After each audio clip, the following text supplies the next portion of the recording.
A study was made a few years ago on runaway wives. What do you think was discovered to be the main reason they fled? It was, quote, lack of appreciation, end quote. And I mean, that's a whole nother rabbit hole conversation in itself. We'll have it another time. And I would love to just wait until my good Lord King husband is available. Maybe we could play a clip of it and he and I can discuss. Hey, everybody, welcome to House Connell. Welcome to BBN, Bobina's Book Nook, a division of RC Squared, a podcast for the people. Hey, everybody, welcome back. So today we are covering, we are deep in the book of How to Win Friends and Influence People. And it is by the author Dale Carnegie with some great nuggets and Easter eggs from his daughter, Donna Dale Carnegie. You guys, my name is Regina Connell. Welcome to the Book Nook. We're so glad to have you. So, you guys, we are, let me reset this background really quickly. Anyway, so we are in the chapters are a little bit different than I've noticed. So we are in 3. He who can do this has the whole world with him. He who cannot walks a lonely way. And you guys, if you haven't caught the prior chapters before, you can check it out on YouTube, Rumble, the X platform, formerly known as Twitter, or Facebook, now known as Meta. All right, let's get into this, you guys. We are in 3, and this is the book we're reading. You can see it up on screen. I took some advice from a good friend of mine and got some more lighting. I'm a little bit blinded, so let's get started. 3. He who can do this has the whole world with him. He who cannot walks a lonely way. I often went fishing up in Maine during the summer. Oh, that already makes me think of my good Lord King husband, Rusty Connell, aka Big Russ. I often went fishing up in Maine during the summer. Personally, I am very fond of strawberries and cream, but I have found that for some strange reason, fish prefer worms. I thought about what they wanted. I didn't bait the hook with strawberries and cream. Rather, I dangled a worm or a grasshopper in front of the fish and said, "Wouldn't you like to have that?" Why not use the same common sense when fishing for people? Oh, wow. And I have to agree with that because, I've had many people debate, when we're followers of the way of Yeshua ben Joseph, Jesus Christ of Nazareth, Christ is King, Jesus is Lord, all of it. Um, he didn't go in there. I mean, he wanted to get to know people first, right? And so, do I run up to someone, do you know Jesus Christ? Have you been saved? And start quoting scripture to them? No, more or less, I want to get to know who they are. They may already know their Bible. I don't know. That's what I like to learn about people. So let's continue on. So, why not use the same common sense when fishing for people? That is what Lloyd George, Great Britain's prime minister during World War I, did.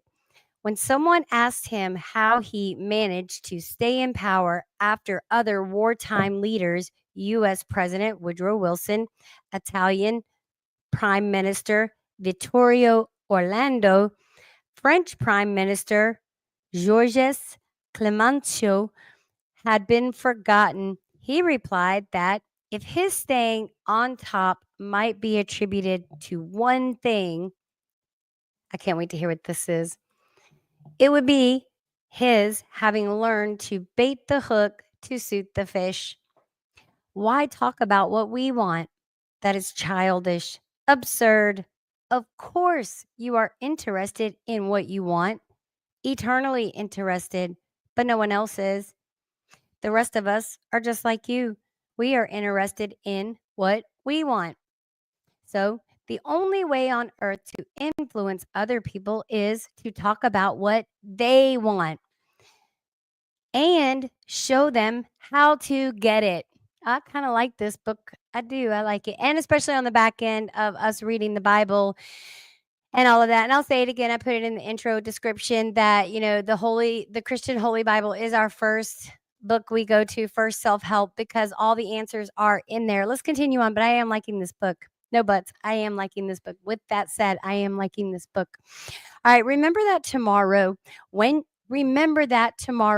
when you are trying to get somebody to do something, If, for example, you don't want your children to smoke, don't preach at them. Don't talk about what you want. Instead, show them that cigarettes may keep them from making the basketball team or winning the 100-yard dash.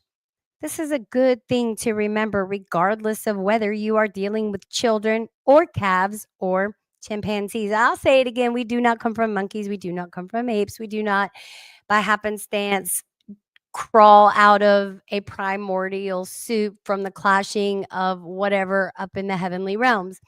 I do not believe that's the way it happened. Anyway, let's keep going.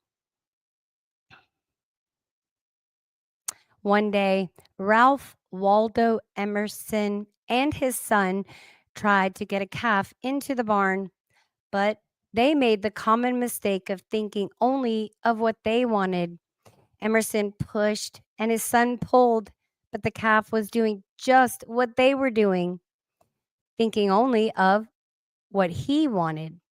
So he stiffened his legs and stubbornly refused to leave the pasture. The housemaid, who had been raised on a farm, happened to glance toward the barn and saw their predicament. She couldn't write essays and books, but she had more horse sense or calf sense than Emerson.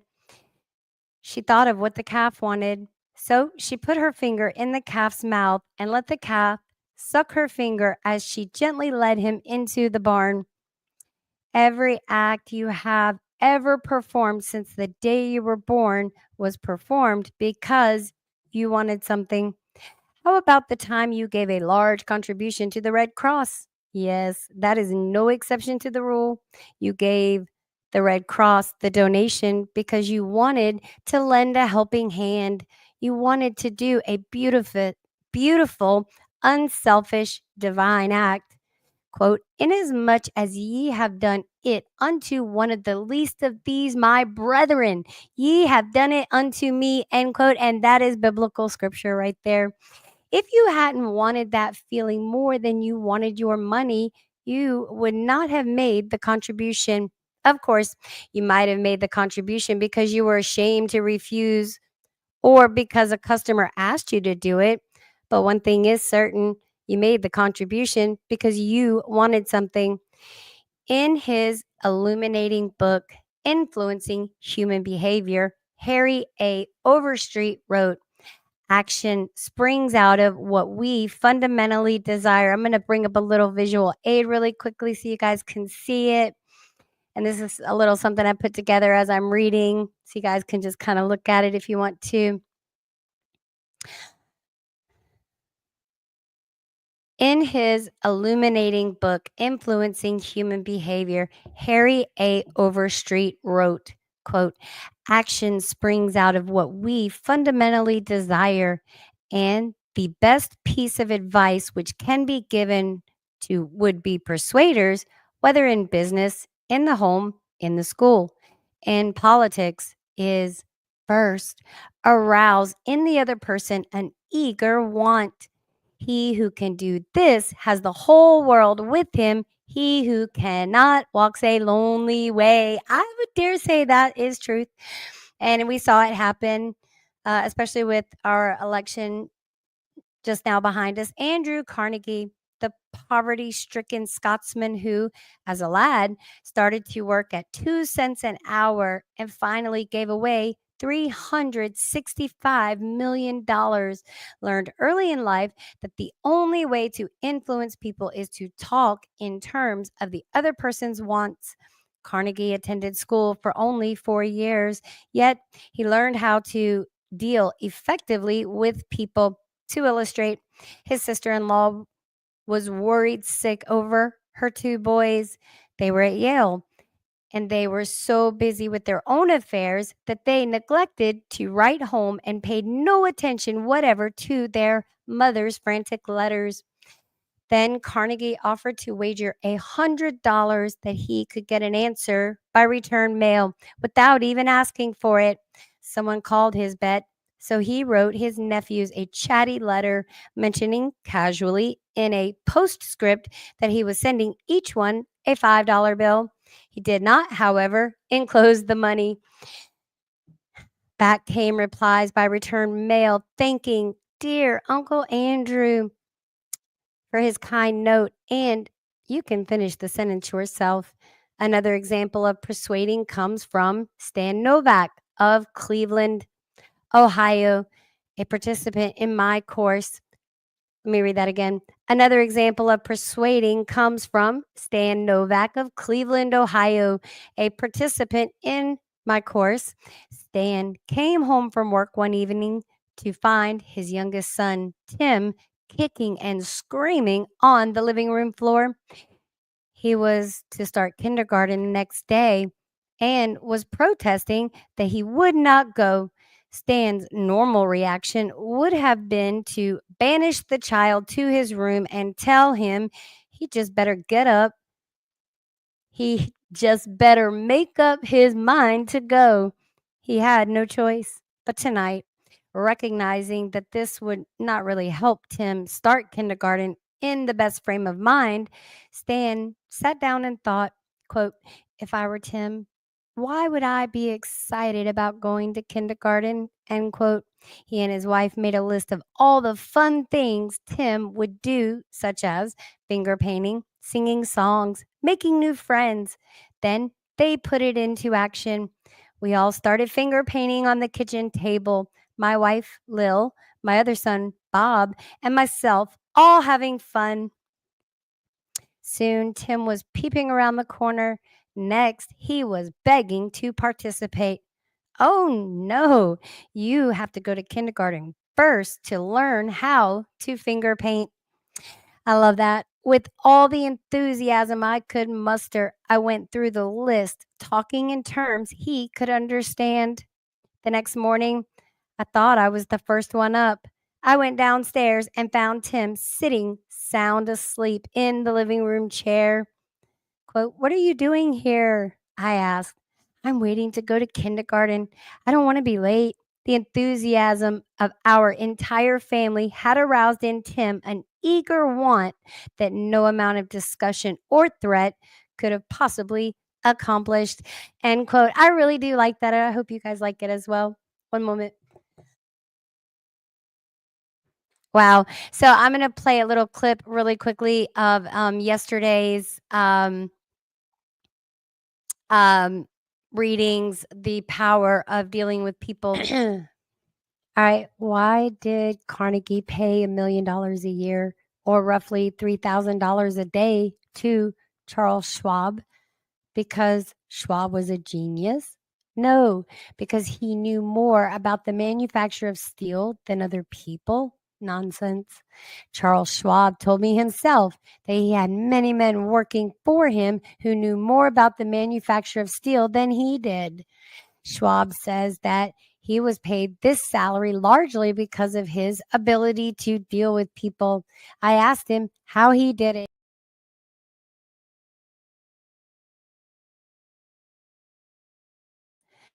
All right, and we are back, you guys. So, I mean, that's kind of the same concept, I believe. So, yeah, I really like this book so far. If you guys are liking it, please let me know in the comment section. And I'm going to switch up the background on us. All right, so let's keep going.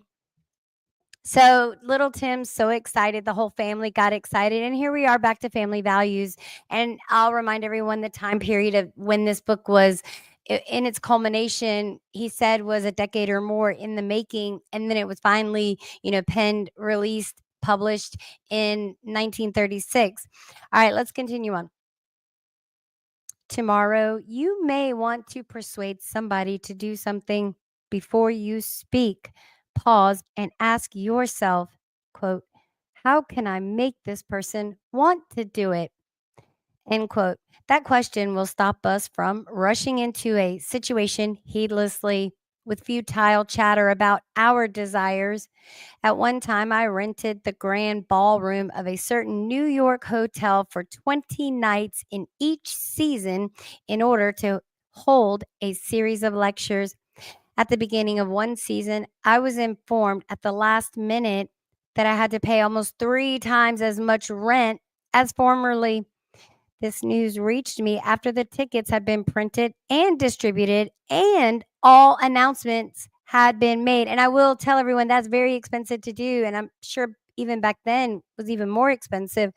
Naturally, I did not want to pay the increase, but what was the use of talking to the hotel about what I wanted?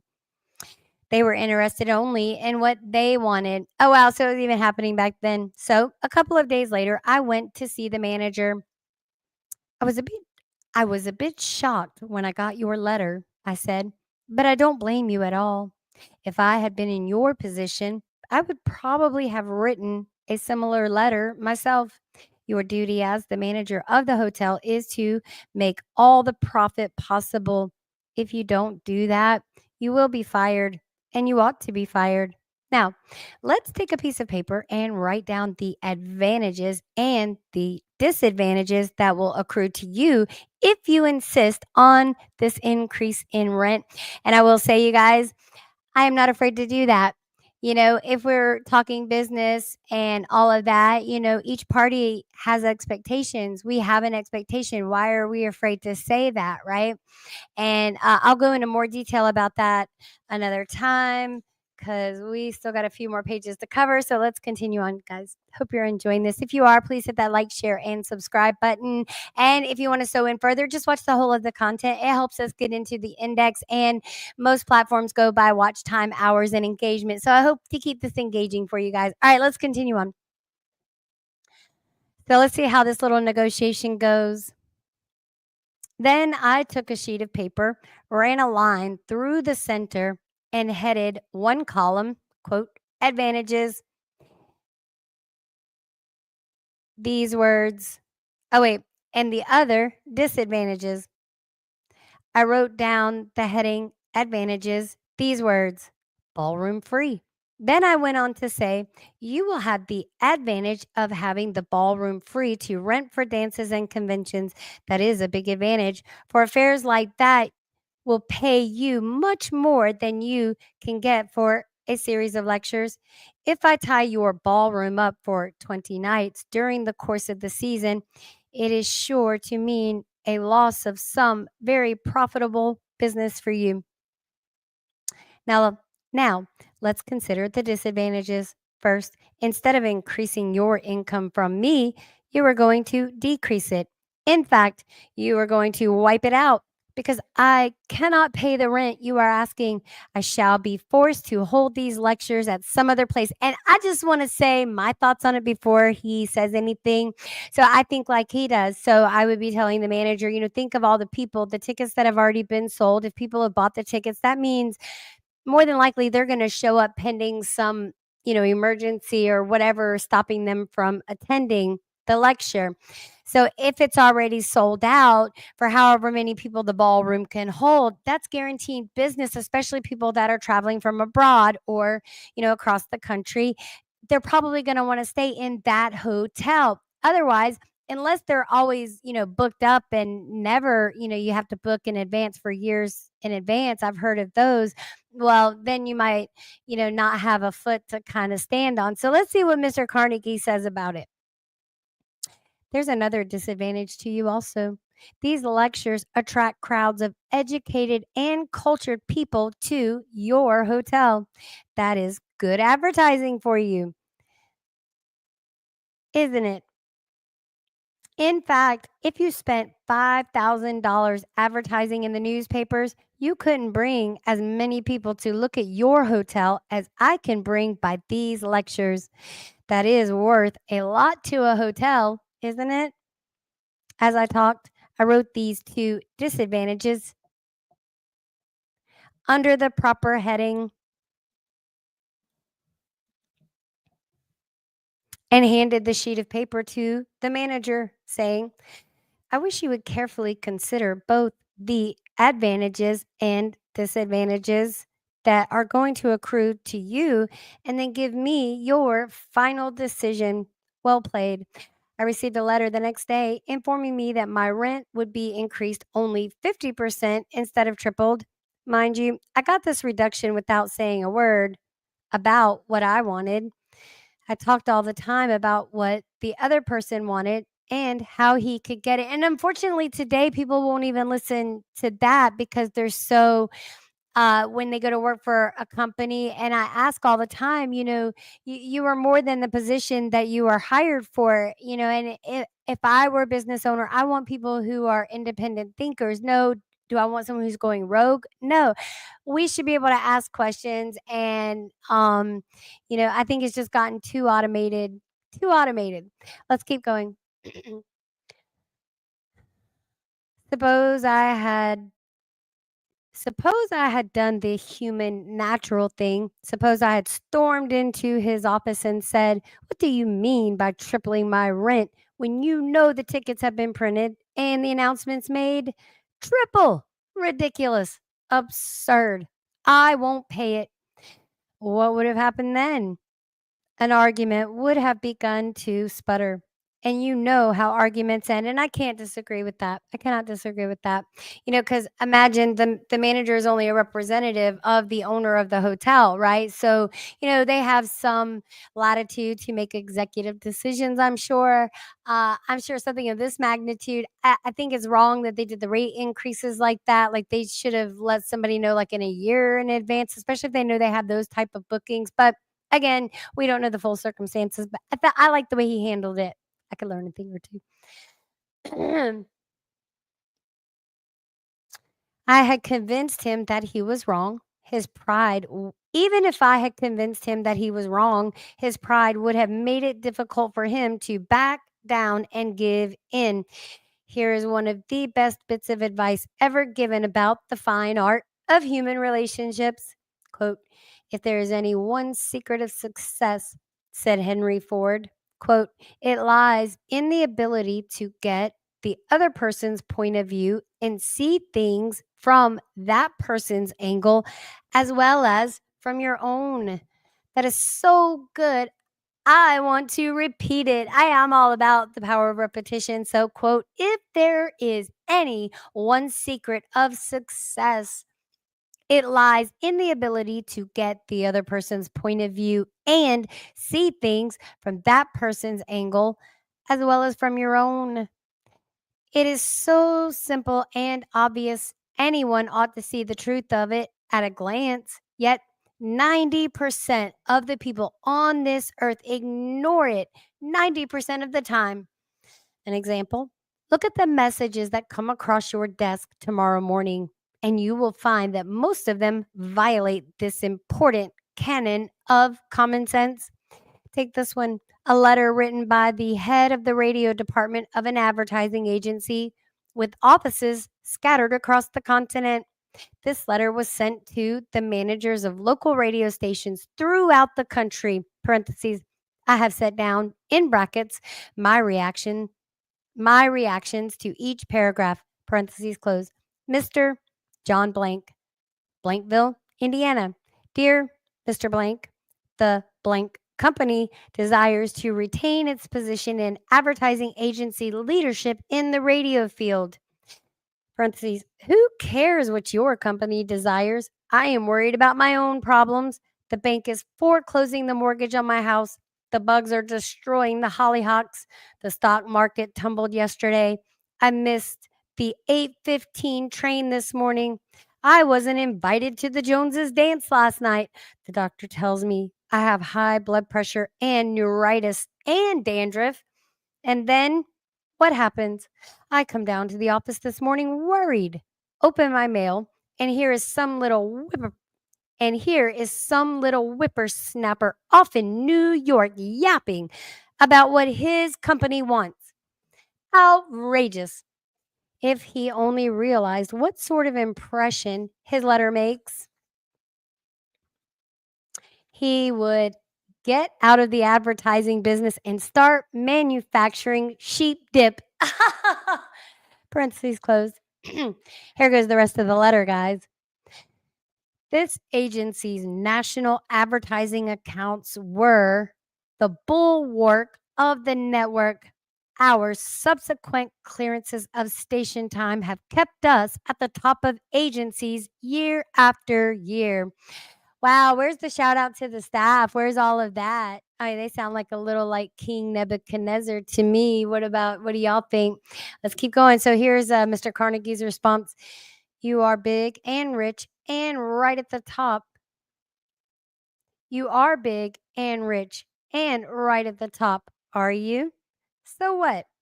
I don't give two hoops in Hades if you are as big as General Motors and General Electric and the General Staff of the U.S. Army all combined. If you had as much sense as a half witted hummingbird, you would realize that I am interested in how big I am, not how big you are. All this talk about your enormous success makes me feel small and unimportant. The rest of the letter, we desire to service our accounts with the last word on radio station information. Parentheses, you desire. You unmitigated ass. I'm not interested in what you desire or what the President of the United States desires. And I'll remind everybody this was published in 1936. Let me tell you once and for all that I am interested in what I desire, and you haven't said a word about that yet in this absurd letter of yours. And you guys, this is an office memorandum that has been distributed to satellite offices nationwide. And so the letter goes on. Will you therefore put the blank company on your preferred list for weekly station information? Every single detail that will be useful to an agency in intelligently booking time. So they're trying to, this is a sales letter. This is horrible. I mean, so they're basically trying to tell the people what they want, how they want it, instead of asking, how's your situation? How can we suit our paper to best fit your needs? Now, let's continue on and see uh, how Mr. Carnegie would have responded. Preferred list. You have your nerve. You make me feel insignificant by your big talk about your company. And then you ask me to put you on a preferred list. And you don't even say please when you ask it. Parentheses closed. A prompt acknowledgement of this letter giving us your latest doings will be mutually helpful.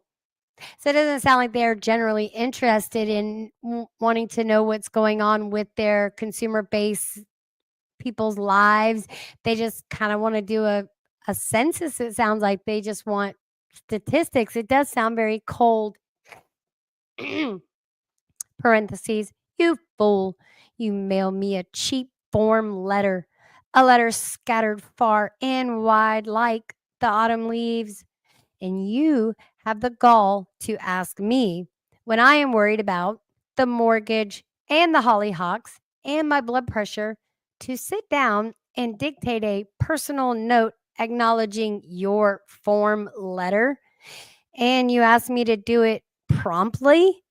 What do you mean, promptly? Don't you know I am just as busy as you are? Or at least I like to think that I am. I like to think I am. And while we're on the subject, who gave you the lordly right to order me around? You say it will be mutually helpful. At last, at last, you have begun to see my viewpoint, but you are vague about how it will be to my advantage.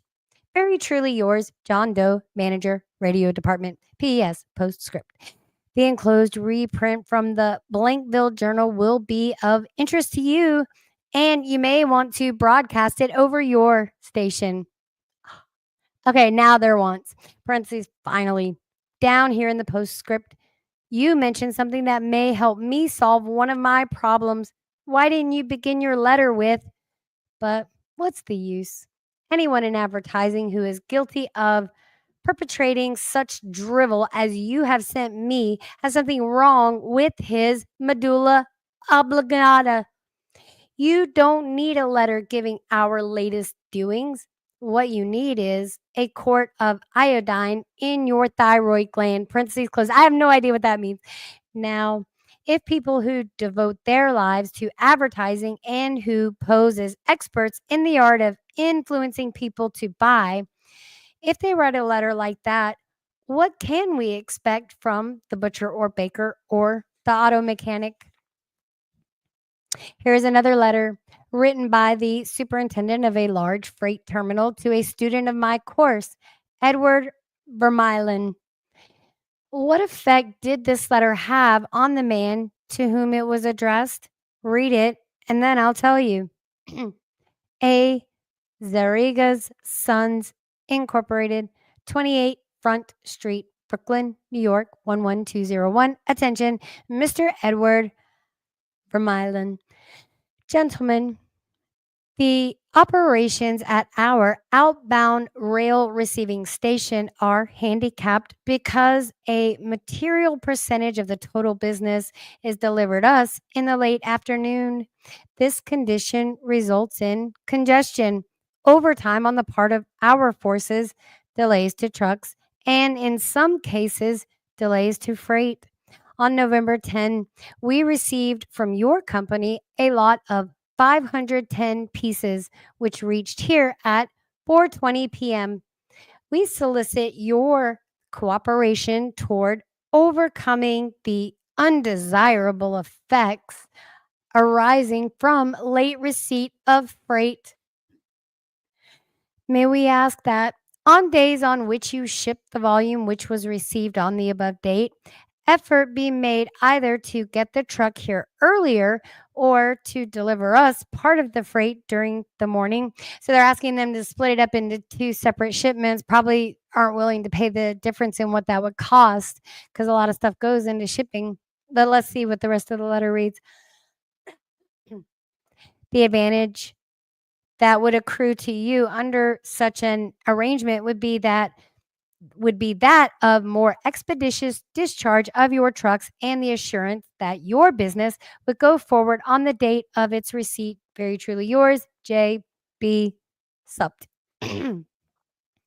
After reading this letter, Mr. Vermeulen, sales manager for A. Zariga's Sons Incorporated, sent it to me with the following comment. This letter had the reverse effect from that which was intended. The letter begins by describing the terminal's difficulties, in which we are not interested. Generally speaking, our cooperation is then requested without any thought as to whether it would inconvenience us. And then finally, in the last paragraph, the fact is mentioned that if we do cooperate, it will mean more expeditious discharge of our trucks with the assurance that our freight will go forward on the date of its receipt. Quote, in other words, that in which we are most interested is mentioned last, and the whole effect is one of raising a spirit of antagonism rather than of cooperation. End quote. Let's see if we can rewrite and improve this letter.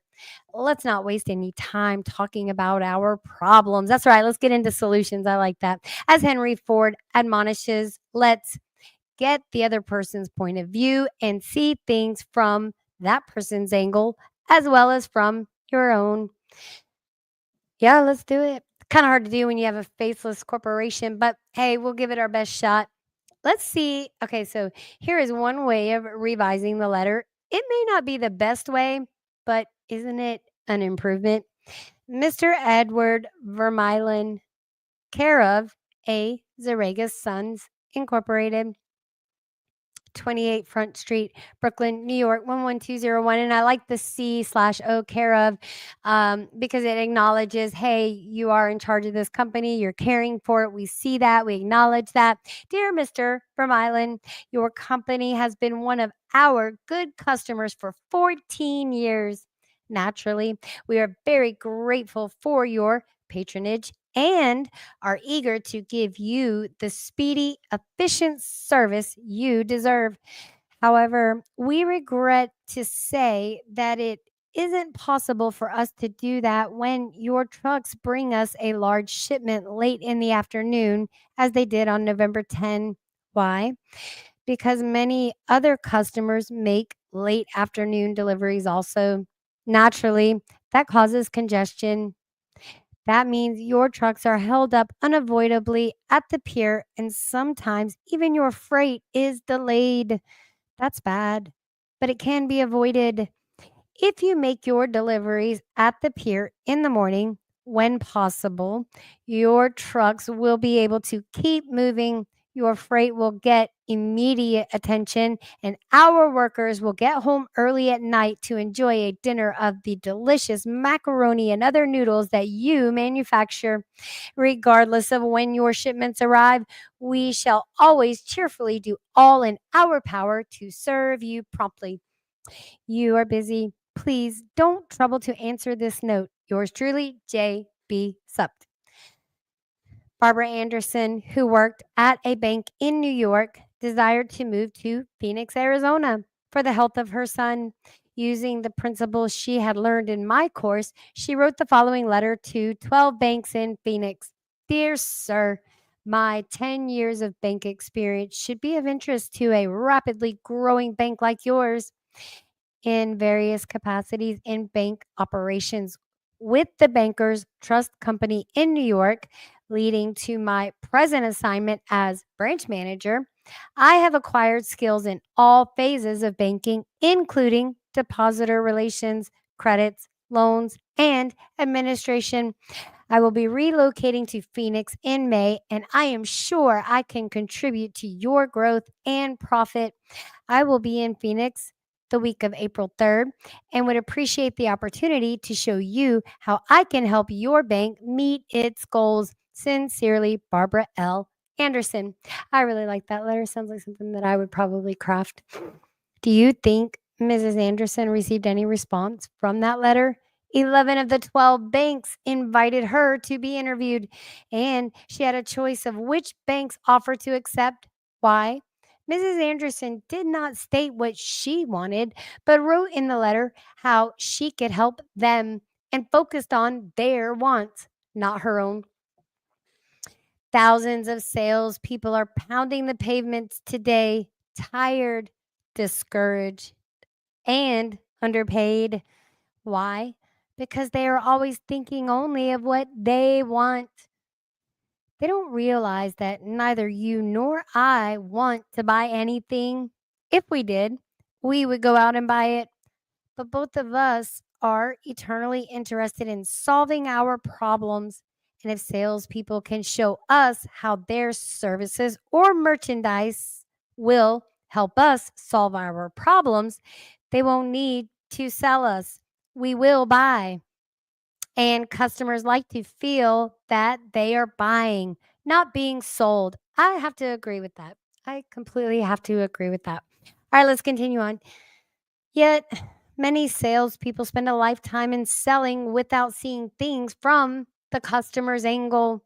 For example, for many years, I lived in a house in Forest Hills, a community in Queens, New York. One day, as I was rushing to the train station, I chanced to meet a real estate operator who had bought and sold property in that area for many years. He knew Forest Hills well, so I hurriedly asked him whether or not my stucco house was built with metal lath or hollow tile.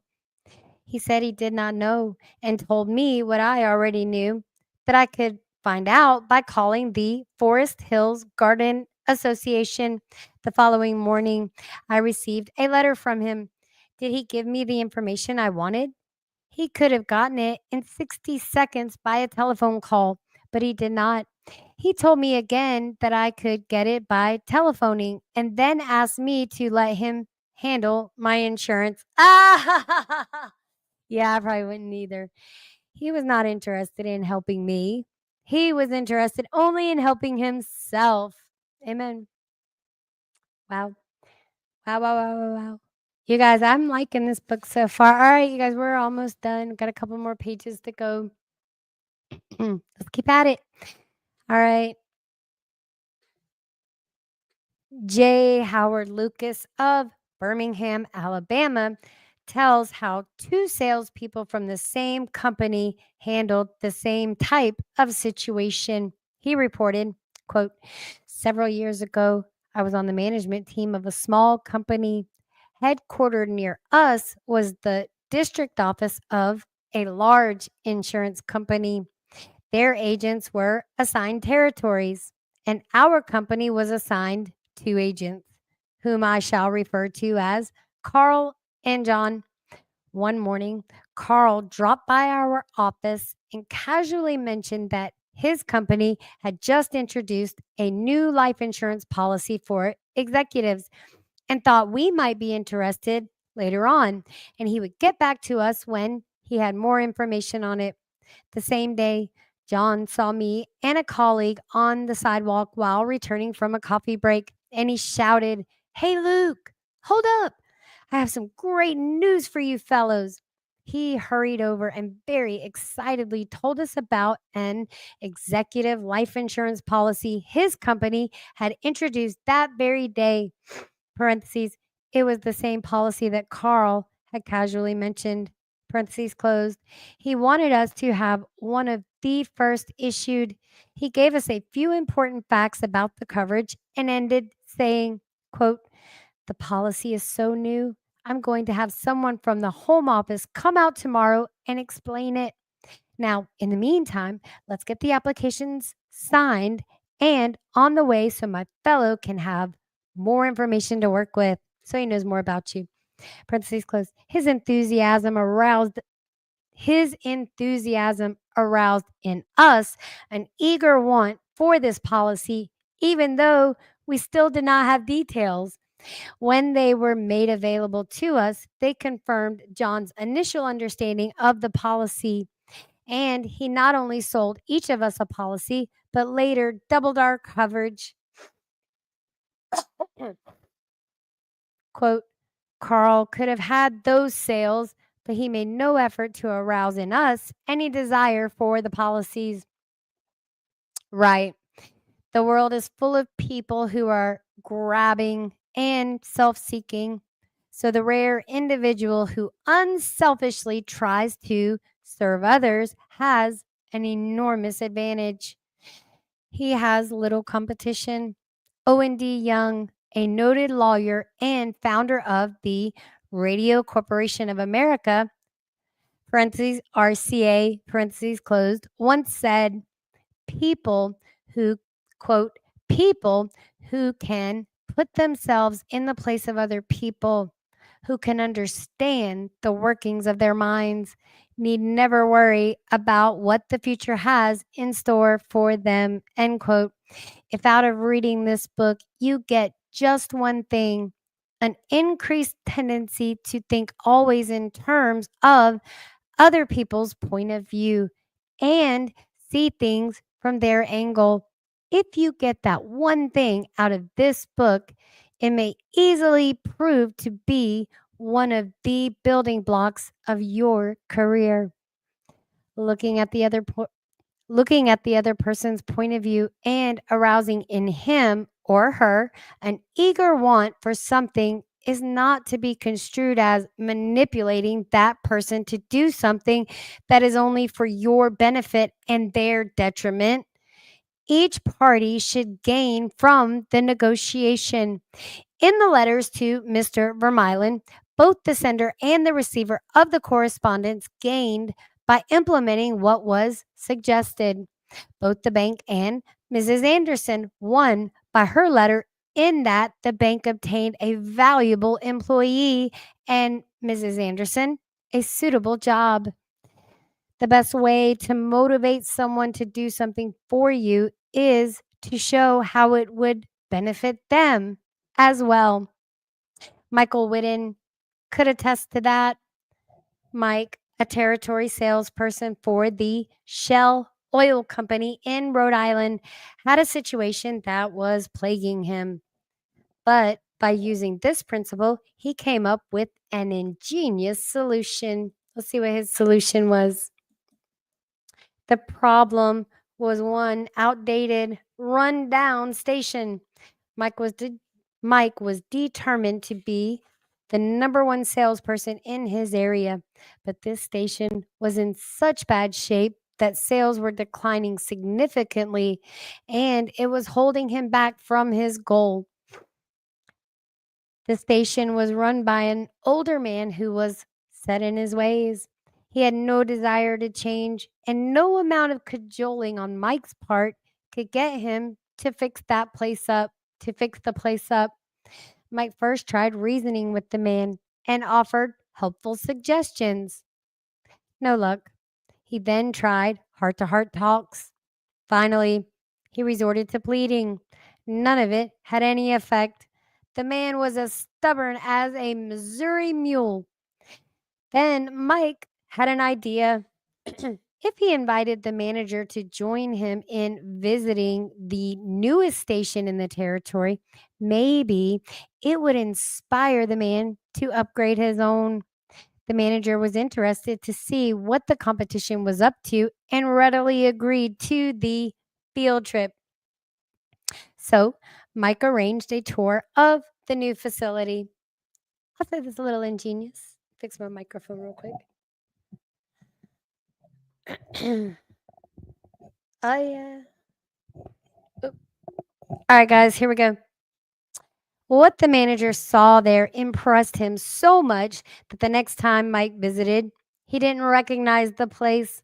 It had been cleaned up and was already recording a sales increase. And that enabled Mike to hit his target of being the top salesperson in the district.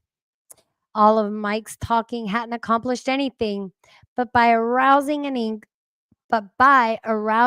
eager want in the manager by helping him envision what his own station could look like, both the manager and Mike had benefited. Most people go through college and learn to read Shakespeare and master the mysteries of calculus without ever discovering how their own minds function. And that's what it's a hot topic today, I will say, very current. For instance, I once gave a course in effective speaking for the young college graduates who were entering the employ of the Carrier Corporation, the large air conditioner manufacturer.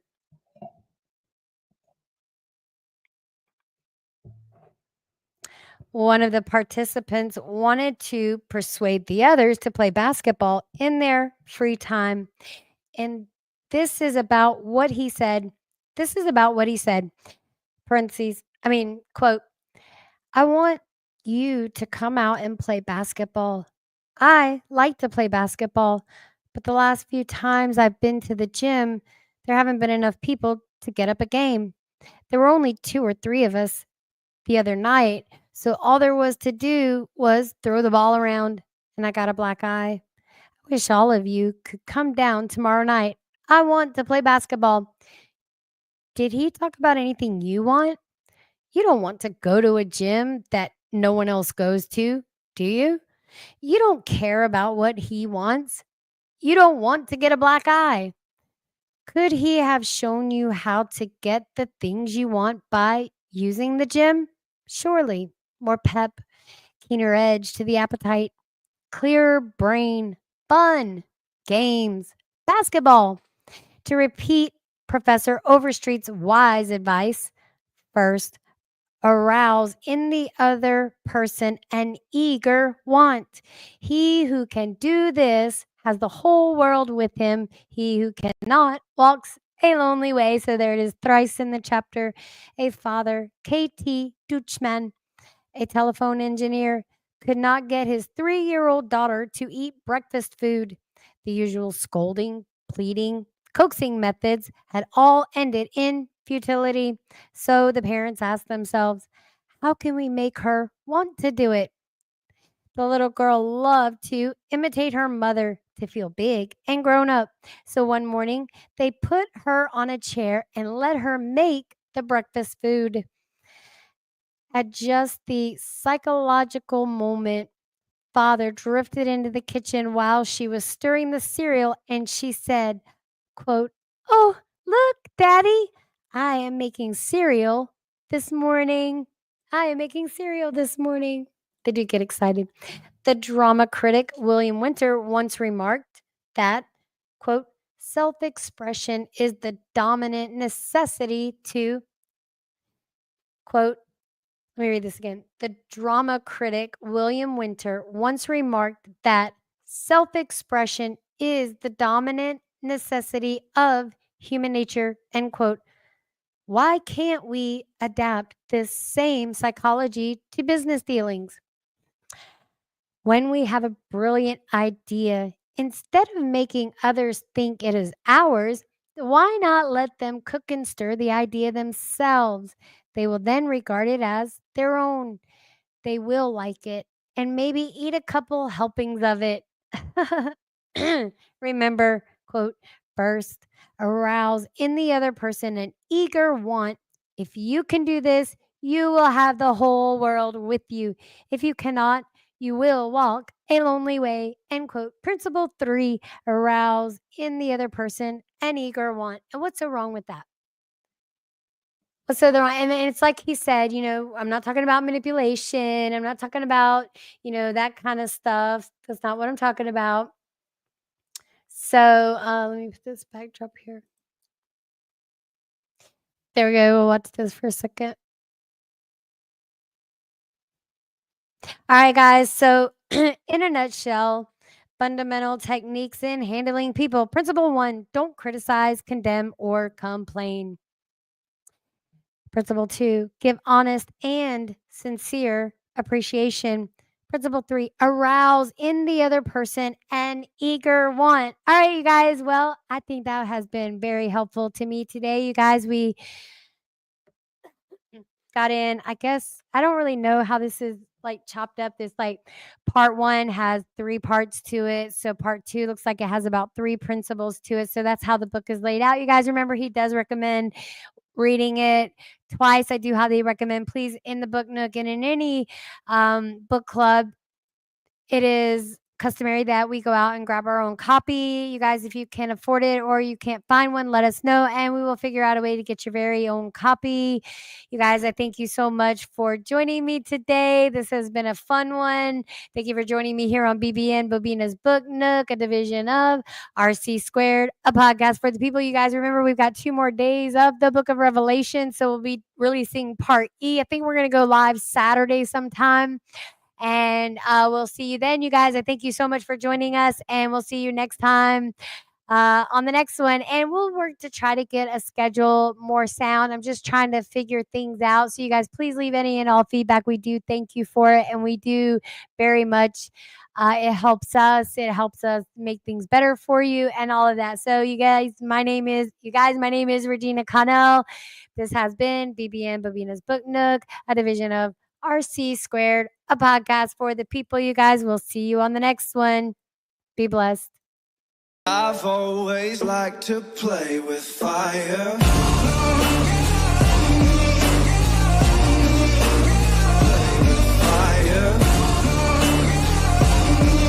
I've always liked to play with fire. I ride the edge. My speed goes in the red. Hot blood, these veins. My pleasure is their pain. I love to watch the castles burn. These golden ashes turn to dirt. I've always liked to play with fire.